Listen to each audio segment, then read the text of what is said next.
Hi, I'm Gary Null, and I'd like to welcome you to a continuation of our ongoing self-empowerment series. The theme today is how to bring new meaning into your life. What do I mean? I mean, all of us one day wake up and we ask ourselves, are we starved for meaning? What is the core value of our life? What about our relationships? Are they stagnant? Are they dull? Are they exciting? Are we challenged by them in creative ways? Are we sharing positive energy? Now I'm going to connect several principles to this discussion. One being, what is the meaning of your life up to this point? And is that what you live by? Or are you living through someone else's meaning? Are you going day to day through rituals? And you just do all the things that a person does day after day, eating the same foods, listening to the same radio programs, watching the same programs on television, having the same type of conversations. And if so, what does that do to empower you? What does that do to challenge you? What does that do to enhance you? Because when you look at what a good meaning is, it's something that allows you to recognize that you're living a life with a legacy of joy, happiness, kindness, excitement, passion, creativity. And people who come into that life hopefully are appreciative and have similar qualities themselves. That's how you harmonize your energy. You can look in someone's eyes and know if there's a harmony, a connection. And we've all had this experience. You look at someone, you connect, right? It doesn't matter what the person looks like. It matters what they're feeling, because what excites us about someone is the energy. Think of all the people in the 1960s who were excited by the Beatles or by Elvis. I mean, they weren't the greatest singers or musicians, nor was Elvis, but they had something that they did not inhibit, they did not limit. They were not voguing and taking a selfie. They were open to sharing their energy, their passion, their pleasure with us. And we felt it. And you didn't have to be at that level, let's say, of a cultural singer. You could have been a Frank Sinatra. Again, you harmonized with him. You felt good about being with him. Now, coming right down to our relationships, do we feel good about the people in our lives? Do we feel good about ourselves? When we look in a mirror, can we think, yeah, you're the one right now, right here. You're starting with passion. You wake up in the morning, you start with passion. What another day to be alive. Now, I work with terminally ill patients. In fact, the only people that come to see me are people who have a letter from their doctor saying, there's nothing more we can do. Medicine's tried everything, and that's it. They should go into hospice care or put their life in order. So when I sit down with someone and they have advanced cancer or AIDS or emphysema, I don't start by saying, well, let's get you taking some more juice or eating a vegan diet. I never talk about that. In fact, they're surprised because they walk out without any protocols at all. And yet, a very high percentage not only increase their quality of life, length of life, many are reversing their disease altogether. Where do I start? I start by, what do you have to live for? Anything? Or just more of the same? And as more of the same, and the boredom and tedium that brings with it, the meaninglessness of that, the boredom of that, is that in any way contributing to your, being at this stage of disease and end of life? And I ask for an honest answer. And frequently, they don't know how to answer that. And they'll say things like this, what are you asking me about the meaning of my life when I'm at the end of my life? I have no more options. I say, of course you do. Who says that there are no such things as options right up until the last breath you take? All right? So if they can't find a meaning to live for, I can't help them. I want to, but this is like pushing a rope up a hill. It doesn't work. You can't do it. But when someone starts to remember what it was like when they did have passion and they did have meaning and they were following some bliss, and they had moments that were remarkable because of the joy, the excitement, something new, sharing energy with someone where you were in perfect harmony for that moment, or that week, or that year, or that decade, where it worked. And everyone has that in their life. The trouble is, it's not always consistent. There's these, suddenly you're with someone and you think this is going to last forever, especially on your honeymoon. And then later you find out, well, whatever I felt that and experienced that was then, that was that moment. Well, we like to think forever. We like to think in permanency. We like to think that nothing has an expiration date, yet everything has an expiration date. Everything. Everything that we valued at one day will no longer exist. Every one of our homes and apartments and backyards and gardens, everything that we've put time and energy into, at some point someone else will be enjoying it. They won't know a thing about us in all likelihood, but they will get the benefit of what we created. And they in turn at some point will be gone or moved, and someone else will enjoy it. I built one of the most beautiful apartments in South Beach from scratch. I bought it when it wasn't even a building. It was an idea when it was a ghetto. Now it's one of the most important places in America to live, South Beach, below 5th Street where I live. It was a 5-block area. It was a ghetto. It was gang-ridden. When I finished with just concrete walls, floor, that's it. If you've ever been on a construction site, and you see it before they do the build-out, what's called the build-outs, putting in the floors and all the furnishing, that's what it was like. And yet, if you go up on the internet and you look at that apartment, you can think, wow. Now that gave me an opportunity to challenge myself, because that was my platform. I was sculpting everything in there. I had to design it. Like an artist looks at an empty canvas. The artist doesn't see an empty canvas. The artist sees the painting and then goes about with application to produce it. A director sees a whole scene before it's been created. But if the director didn't see the scene, the director would know what to come from the actors, from the lighting, from the music. But he had or she had to have that before. So before anything, the progenitor, the beginning of, the foundation of, has to be the idea.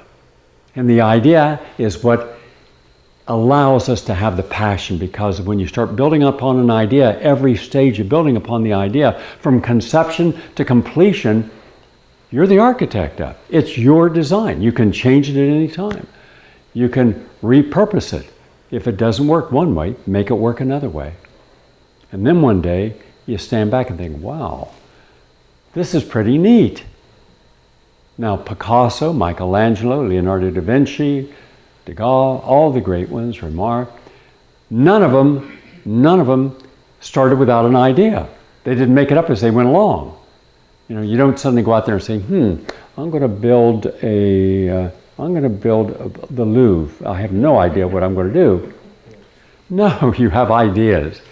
But sometimes we're afraid of our ideas, and we're afraid of our passion. We're afraid to have that clarity of mind, seeing something, even the passion to see into someone, the energy, and read it and say, this person has been under-actualizing their potential. What would be they like if they surrendered their guilt, surrendered their fear, surrendered their insecurity, surrendered their conditioning, and simply step forward in consciousness saying, I'm ready.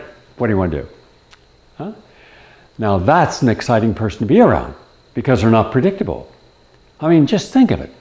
I mean, we've almost emulsified out of the ethereal wonderment of life everything down to a Gothic figure, American Gothic, a farmer looking sterile in state and expression, and the wife beside him looking completely empty.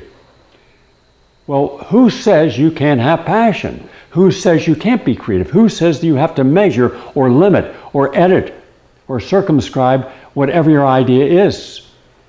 Everyone who would feel threatened by it, which is everyone who is not in the same step that you are, but is back to a collective whole, and therefore the collective whole establishes limits of tolerance.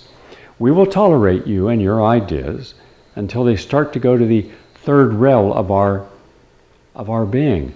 And then we warn you, all right, we've considered you a little esoteric, but don't go too far with your ideas. This is in corporate America. You can't go too far.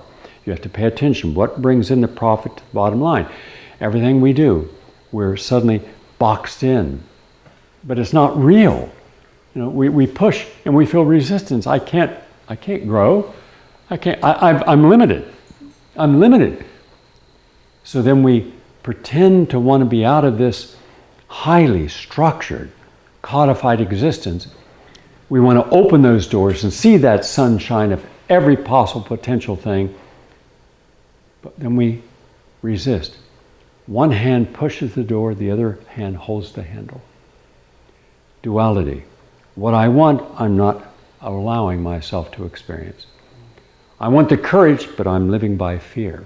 Hence, our limitations restrict, constrict all of our desires. And therefore, we change our desires from wonderful things down to what is everyone else's simple desire. Have a house, children, a job, clothing, food on the table, and that's it. Once a year to Disneyland or out to the Grand Canyon, or if you have more wealth and you're a little more educated, then maybe a trip to an exotic country. But that's living everyone else's life through you, which means that inside of us, we have two very different selves. We have our authentic self, which has no fear. There's no fear in the authentic self. There's awareness of what may pose a potential danger to us, but then there's also the guidance to work around that. And then there is that which is highly conditioned and constrained, commodified, corporatized, that you can't do anything unless you know your limited value. That is what almost always dominates. So as one energy of obedience to our conditioning and our training and our propagandized self, it collapses everything else. It collapses it but doesn't completely smother it. Hence, people will go to great effort by watching motivational speakers or television shows that shows people coming back and getting up and fighting, and that moves people. They feel, if they can do it, I can do it. But then they never do it. It's a passive acceptance that there is more, but that's okay. I've seen 1,000 of those people come back. I've seen I don't know if you saw it, the guy in the military got his legs blown off, and he came back and he began to do yoga, and then he began to train himself, and next thing you know, this guy's trimmed down, he's got a positive attitude, and he's out there doing some wonderful things that a regular person couldn't do. I mean, very athletic. He didn't let society's expectations of him, which are, well, you don't have any legs, you got some prosthesis, but we're not going to expect a lot. And he suddenly said, no, I expect a lot from myself. So he then, through his expectation of himself, which was different to society's, he began to use all of the strength of his character and spiritual values, and he rose above his limitation, and now that dominant energy was one of, I can do anything I want, and he did. All of us are affected by that reveal, the great reveal that, wow, it's doable. But you have to keep reinforcing it every day. There's no such thing as happiness. There's no such thing as love. There's no such thing as health. There isn't. Because what you're doing, you're making those permanent. That if you achieve that, then you've got it. And being someone in the health field, in the motivational field, my whole life, I've never seen that. What you have is you are creating health every day with every choice you make. You're creating love by acknowledging your love. So anyone who chooses to come in your life that day will feel the love that you are creating and sharing. You just feel warmth, you feel joy, you feel trust, because love doesn't hurt people, love doesn't abuse people, love doesn't use people. But in our society, we never start with love as being from the person and unconditional. Everything, especially country western music, God, I lost my car, I lost my truck doesn't work, my wife has left me, woe is me, and suddenly it's the best big seller, because everybody identifies with that. Right? Could you imagine country western song? I'm in love with myself. I'm having a good time.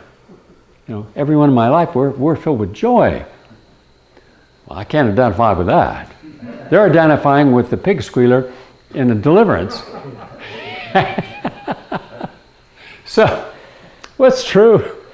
But remember, you can't share two things simultaneously. You can't be happy and sad, good and bad, kind and negative.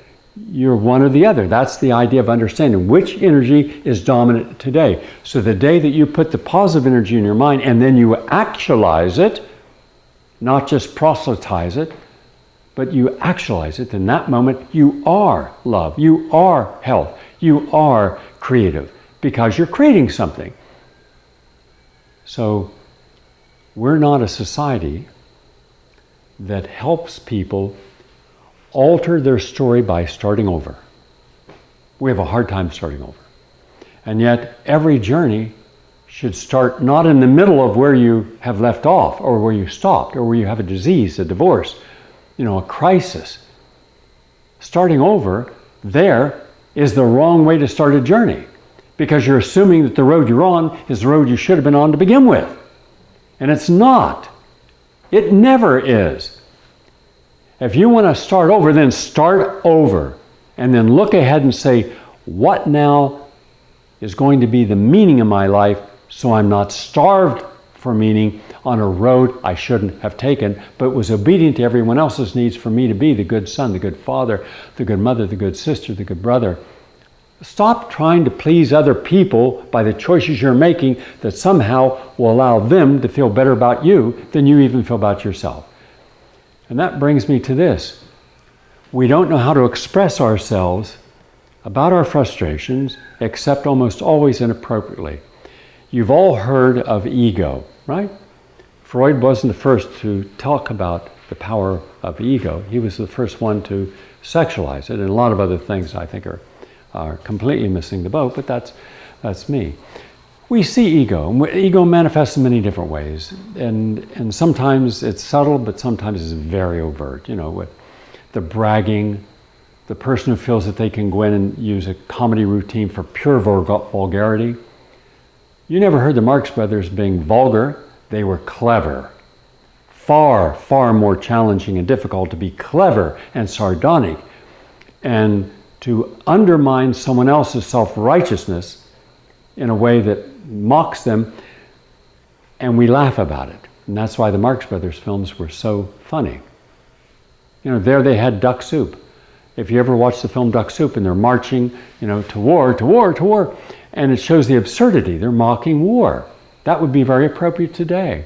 It'd be timely today, because these are timeless issues. W.C. Fields, ultimately self-effacing and everything. Yes, dear, I know. And so people laughed at it because they identified with it. But what happens when someone gets up and then has nothing but vulgarity, and suddenly we're shocked by it? Our shock at this vulgarity means that suddenly people laugh, not because it's funny, but because it unnerves us. And then you have people today who are not funny at all. Do you know anyone who's funny on television? Tell me. Do you think any of these late night comedians are funny? None of them. None of them. Put the funniest statement supposedly by any of these late night comedians, or the comedians appearing on their show, and go back and put the funniest by Don Rickles, all right? Or Jonathan Winters.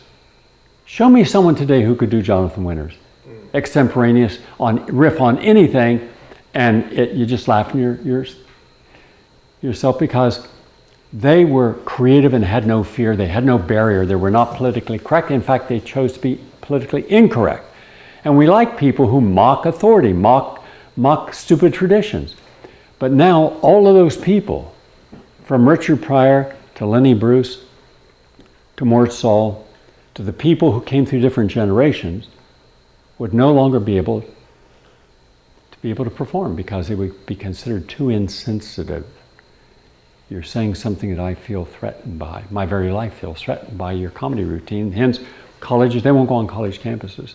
And if you do go on, you first have to go into surgery, I heard it, and be castrated, and then you're allowed to go in and try to be funny. So, ego, when it is exhibited in a way that defends its own limitation and insecurity, and that's what ego is, it is threatened by anything that would ask it to reveal its authentic self. So people posture like with the big arms, the big tattoos, and the bling, and the vulgarity, and the dominance of everyone in any environment. Wall Street, those are egotists. You know, they know they have the power to greenlight a project. Hollywood producers, Hollywood directors, Hollywood stars, ego. You know, why else would you not want to live in a neighborhood you grew up in with your friends and family? What's so threatening about that? What's so demeaning about that? What is so limiting about that?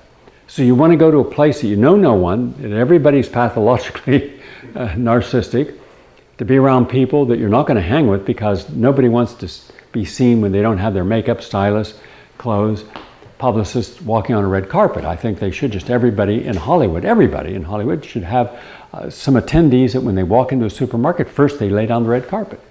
Secondly, they have people who have no brains, artificially constructed. They're not transhuman, but they look it, don't they? All those people and talking really hard questions. Hi.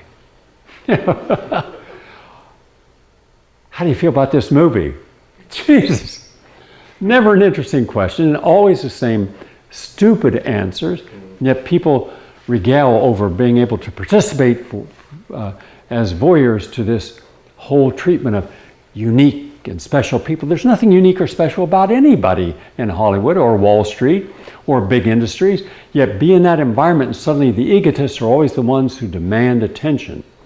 And then you have your extremists and exhibitionists within the ego movement. The Lady Gaga, very insecure. Madonna, not only insecure, but watch her. I don't see her connecting with her audience. She's not sharing that vulnerability that Elvis did, or the Beatles did, or others. She's merely sharing pure excitement. Pure excitement. That's what she's about. All right? The excitement of her music or her dance, but all that is staged. It's all choreographed. Well, how in the world then do you connect with people? You don't, but you don't care. When people are successful, they lose the interest in the people who made them famous and wealthy. The last person on earth that a successful person cares about is the people who made them successful. That's unfortunate. That's ego. But there's another ego that you've never heard about. It's the silent ego. And it's even more destructive. See, the narcissist, the sociopath, they're easy to identify. You don't have to ask them. They stand out. From the President of the United States and all the other people in the media, these people can't hide their ego and their narcissism and their arrogance.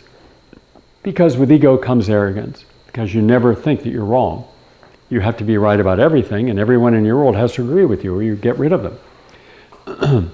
But this silent egotist, that's a different matter. It manifests by feeling an inner rage by what's not working, what they can't control in their life, by a word that is said. Let's say the word is, you're acting childish, and suddenly that silent ego starts to become highly reactionary. Everything, the pulse goes up, the muscles tense, the mind is flooded with why? I'm not this, and that's as if somehow you personally are being accused. But what if your behavior is childish? Right? And you're the last person who's going to acknowledge it because your ego protects you. Unless you're able to surrender that ego, what are you going to do with that energy? First, you're going to have no positive energy to share with any person or group. Because the silent ego, again, defends itself because it is so hypersensitive to not controlling things and being judged. So people don't want to be judged. And the only way you can be around these people by complimenting them. And so we are living in a society of false compliments all the time. People are not being honest. Now there's a way of telling the truth without being insensitive. by being kind. And wouldn't it be better to be around people who are at least honest? Your family members are the only ones going to be honest about it, or your kids. You want kids to tell you the truth. You don't have to ask them. They're going to tell you the truth. You know, if the mother gets dressed up and is going out, you know, the daughter will tell you if that's okay or not, right? That's the danger of the silent ego. The silent ego turns on itself. The external ego, the dominant ego, turns on everyone else. So one projects anger, rage out, and the other turns it in. And what happens is when you're constantly coming from low self-esteem, what you do to protect yourself from low self-esteem and low self-image is you build some artificial defense mechanisms that has an answer for everything. So no matter what happens, no matter what you've done, said, or someone else has done and said, you've got a reaction for it. But if the reaction goes too far, you could lose something. So in the outer world, people are focused upon power, and a celebrity becomes a power. A rich person becomes a power. A politician has power. Anyone who can control anything in anyone else's life has power. And therefore, we absolve them of responsibility for what they've done wrong. Weapons of mass destruction, nobody was held accountable. Libya, destroying, nobody was held accountable. You know, sponsoring the coup in Honduras or the Ukraine, nobody's held accountable. You know, the Vietnam War, nobody's held accountable. Afghanistan, even when we're told we're lied to, nobody's held accountable. You know, Wall Street crashing the economy with all of the so-called experts on economics, and an average person living within their means, using their Social Security or pension and savings, buying only what they need, knowing, is this something that I can repurpose if it gets broken? And they are not in debt. That person is given no credit at all. No credit. But you take the Vim Bernanke and you take all the other heads of the Federal Reserve, Alan Greenspan, who got us into this mess, and all the economists they had access to, about 12,000 economists and PhDs, all of them were wrong. All of them wrong. They should have been fired, and they should never be hired again based upon the harm they caused. Yet they are the very ones that we bail out and don't allow to fail. So the people who create failure on a massive scale, create massive pain, they're such egotists, but they have ego power, meaning they can project their power out. And with that projection of power, they connect with other egotists like Barack Obama or George Bush or others who care not about the consequences of what they do with their power. Because people who use power as a tool do not care about the consequences because they'll never be held accountable for it. So now, people who are massive egotists, who succeed and exceed normal boundaries, then start to be around other people, and they have these enclaves, the World Economic Forum, or Davos, or the Business Roundtable, or the worst group in the world, in my opinion, the most destructive group in the world, the Council on Foreign Relations. It's never criticized because so many members of the media and politicians are members of it.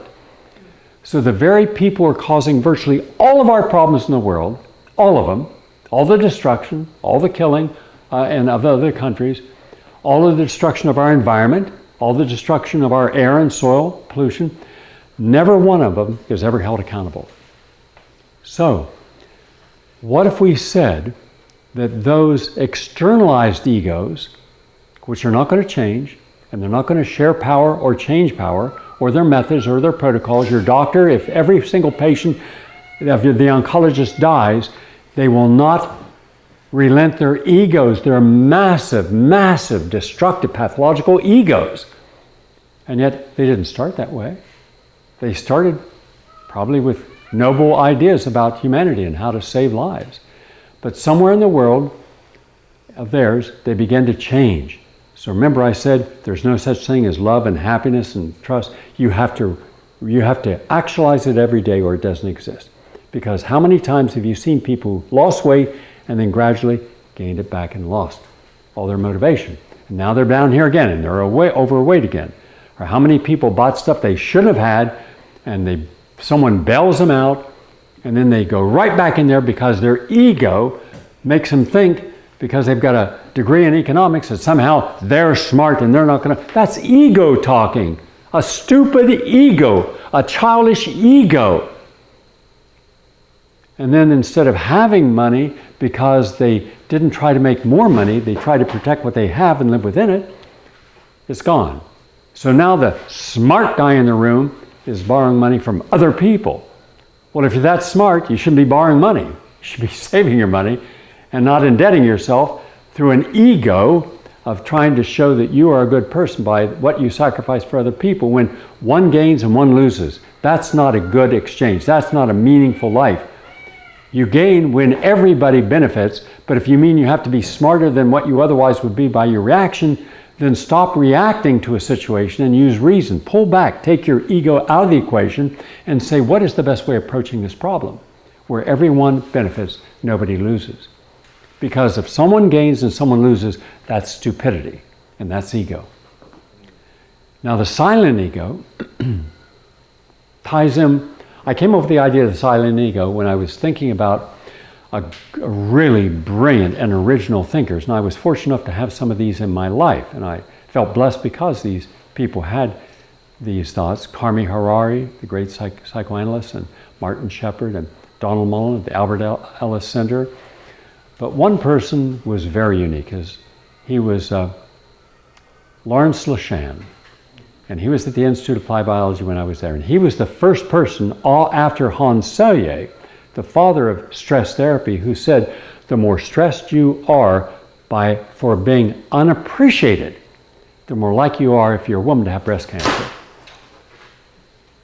The more likely you are to have breast cancer. But to make his point, he took hundreds of women who had no history of cancer in their family and had nothing in their lifestyle that could cause cancer. And after doing in-depth discussions with them, he made notes on which women felt underappreciated or not appreciated at all, taken for granted. And he followed them for years. And sure enough, the women who felt stressed, that's the internal stress, the quiet stress that people don't share because their own ego doesn't allow them to share. They feel threatened. Mind you, the external egotists that we're all aware of, they're right up in your face. They're obnoxious, they're crude, they're vulgar, they're rude, they're demeaning, they're demanding. They're everything that we've all seen in people. But they can also be shrewd and charming. Bill Clinton, Barack Obama are two examples. Extreme egotists, but people still like them. So you have a spectrum on the external egotist, from really smooth and charming, but watch their motives and look at the results, to those that don't care what you think about them and don't pretend to have any charm because they don't. But also the quiet ego says, I don't like how I feel. I don't like the circumstances I'm in. I'm not fulfilled in this relationship. I don't know what the meaning of my life is. The meaning seems to be I'm a cook, I'm a chauffeur, I'm a free banker, I'm a house cleaner, I'm a dog walker, was a sexual pleasure performer, and now I'm just burned out. And long ago, I should have been able to pull back from these responsibilities and drop some of these balls, but I can't because everyone has an expectation that I'm going to make their bed, or I'm going to go shopping, and I'm going to clean up after they eat the food. They'll walk away from the table, and instead of saying, hold on, my work counts too. You go shopping, you cook, you clean, you put the wash in at night, you walk the dog, you clean the house, throw the wash into the dryer, fall into bed exhausted with no passion, no pleasure, and no future except this continuing day-to-day routine. It's a ritual that gives me no true meaning of life. And see how you like it. Oh no, then what's wrong with you? What's wrong with me is you. All right? You're my problem, but they'll never say that until they get to a boiling point. By the time you get to a point where you express yourself, you're almost always going to express yourself in an excessive manner. There's no soft approach. There's a hard approach because you keep turning it inside, inside, inside. Those are the people most likely to get cancers, high blood pressure, diabetes. Eat as not a way of just dealing with stress. Eating as a reason for not having a meaningful life. So a sensitive person becomes aware that, gee whiz, are you happy with the circumstances in your life or not? What can we do to change these circumstances or how we look at them? How can we work together? Tell me how I can help you get through this. How can we together share responsibility instead of you doing all the heavy lifting? How can we do something where we start a journey over? And the only way you can start a journey over is stop this nonsense that all these pseudo flakes out there have about, let's just pick it up and throw out good energy and it'll come back to us. That's nonsense. That's the stupidest thing I've ever heard. And it's shameful that other people, famous celebrities, would promote that nonsense on their television shows to an audience that is deeply in distress. The people watching these successful shows are almost always people who are crying out for help because they don't know how to do it themselves. More often than not, all they are is a commodity. They're ratings. With ratings comes higher revenue. Higher revenue becomes making me richer, famous, a billionaire. But look at the person. Look at these people. They're not healthy, they're not happy, they're just famous. And you only see them at their best when they can control and edit the interviews. You don't see them in real life. You don't see what they're like in a normal situation, how they deal with crisis in their own life. So everything is disguised and hidden. We live in a very opaque world. Rarely is there transparency. So this message is simple. You can either continue telling your story ad nauseum 1,000 times to whoever's in your life, same phone calls, same complaints, feel that you're a victim of circumstances you cannot change, or you can stop and close the book on that completely.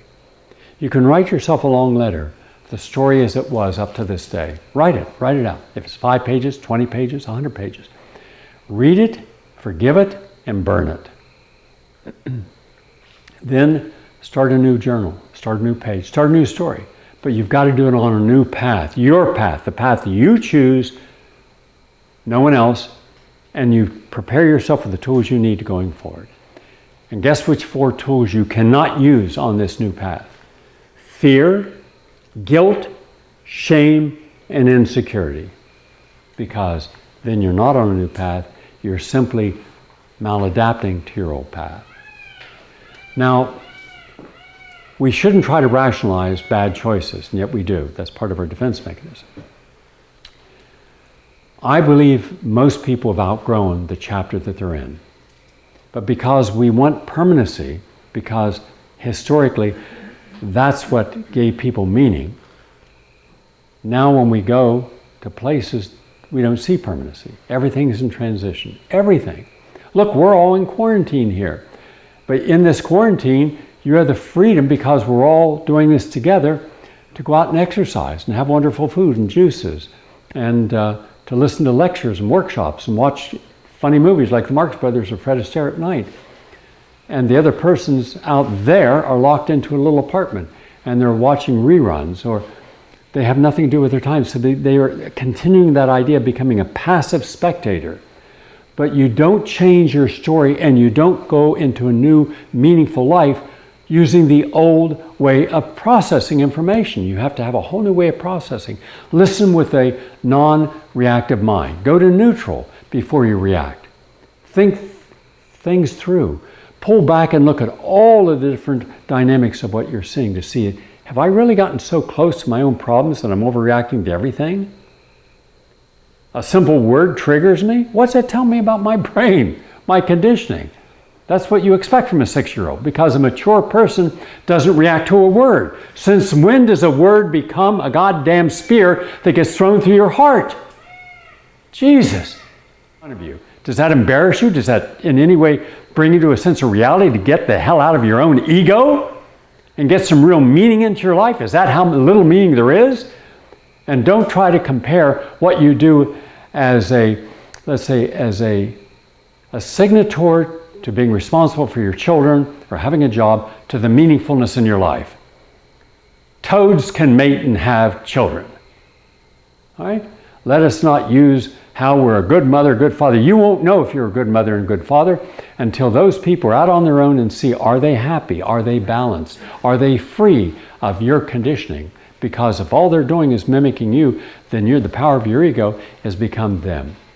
And that's going to be a crisis when they hit a crisis and they don't know how to deal with it as their own person, because they're going to ask, what would dad do? What would mom do? What would uncle?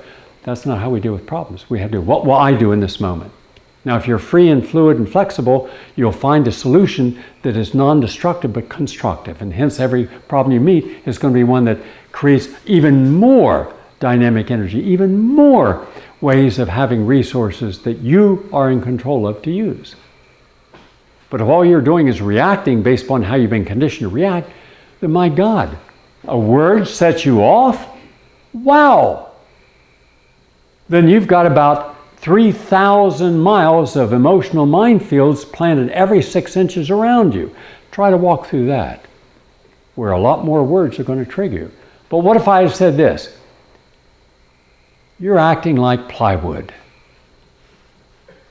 What's that mean? Doesn't mean anything, right? I'm so angry I'm going to eat a sprout salad. What's that mean? Doesn't mean anything, right? These are just words. Words are tools.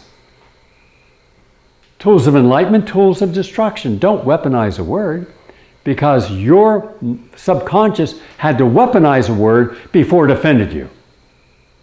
You did that yourself. Took a normal word and you weaponized it. Don't let words trigger you, because then you're reacting at a primordial, primitive level. Let's get the discourse up. Let's get the meaning of words up, because for every word that you vulgarize and use with an inner or outer, a quiet or an obvious external ego, I'll show you words that have been used to enlighten and to inspire. Read them carefully, listen to them wisely, because these are words that were meant to allow us to live at a higher level of awareness. If you're acting immature, what is the best way of helping a person that is acting immature? To say you're mature? To say it's okay? Say it doesn't matter? Because you don't want anyone to feel offended? Or to bring it to their attention, simply as a word, and then allow them the opportunity to think, what is the meaning of that word? Can I change my perception? Can I change my reality? You can't change your reality until you change your perception of what is real. By changing your perception, it's just a word. It's just information. So don't personalize words and information. Stand back and process them calmly, reflectively. Inspiration comes from that. Reaction, blood pressure, rage comes from that. So what are you? Are you a person who can't wait to express and infuse purpose and meaning that allows you to see the world differently and experience it more enlightenedly? Or are you a rageful, highly opinionated, energy suppressed time bomb waiting to go off and looking for someone to step on that minefield? Now you got the opportunity. Now you got the opportunity to hit back. Boom, boom, boom. That's who you are when you react. Remember, you can't be both. You can only be one. Which one are you? You can't be love and hate. You can't be prejudiced and open and accepting. So we better get it clear that the only way you're going to know who you are is to take an honest look inside and look at how you act and react, what you allow yourself to experience and what you allow yourself not to experience, what you block from coming in, what you censor, what you filter out, so it doesn't affect your core values, as if those core values would melt if they had another light shone on them. What in your life no longer works for you? What limitations have you allowed to exist because you're holding on to old values that don't matter in this moment? When you can do that, then one day you're going to wake up and say, I'm beginning my new journey in a new place with new tools. Honesty, openness, patience, and I'm not allowing fear, control, conditioning, propagandized mind to dictate any of my notions. I'm not going to react, I'm going to reason. I'm going to go to neutral and listen to something and see, does it make any meaningfulness? Does it have a meaningfulness? And if not, let it go. If something's reasonable, take it in. If it's not, let it go. I will not be afraid of other cultures, other people, other ethnicities, other races, other genders. I will be accepting that other people have every right to their beliefs as I should have to mine. But up to this point, how many of my beliefs have not been real beliefs? They've been conditioned and propagandized structures that I'm supposed to live by, even when they're wrong, even when they don't work, even when they're counterproductive, even when they cause disease. So that's how we begin our journey to create new meaning in our life. Thank you.